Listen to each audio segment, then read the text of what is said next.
মাত্র কয়েকদিন আগেও আমরা ভেনেজুয়েলার সামরিক মহড়া শুনেছি। দেশের জন্য জীবন দিব, তবুও মাথা নত করব না।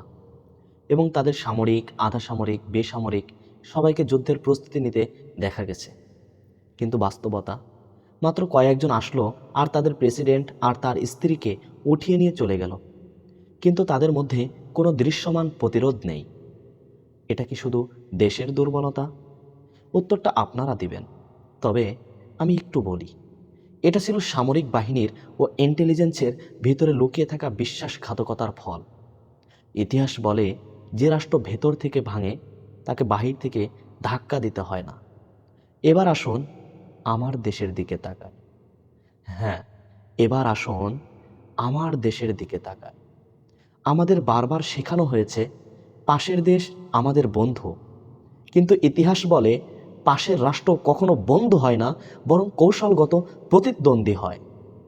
এই তো মাত্র কয়েক বছর আগেই তারা আমাদের বোন ফেলানিকে মেরে কাঁটাতারে ঝুলিয়ে আমাদেরকে উপহার দিয়েছিল একটি লাশ, কিন্তু আজও তার বিচার হয়নি।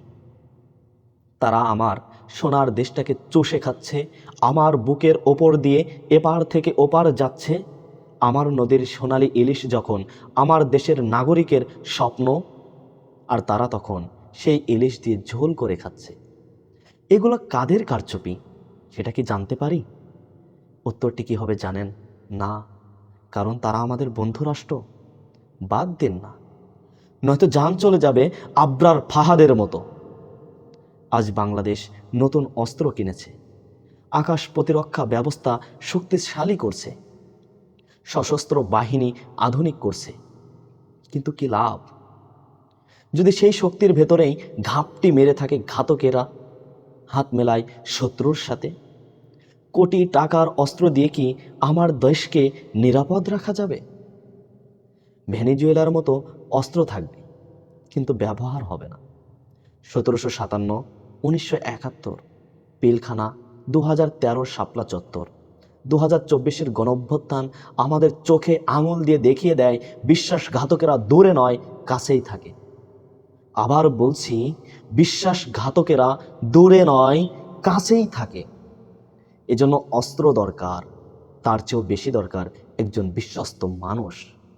এই দেশটা কোনো দলের নয়, এই দেশটা আমার, এই দেশটা আপনার, এই দেশটা আমার, আপনার, আমাদের সম্মিলিত বাংলাদেশ, আমাদের প্রিয় মাতৃভূমি।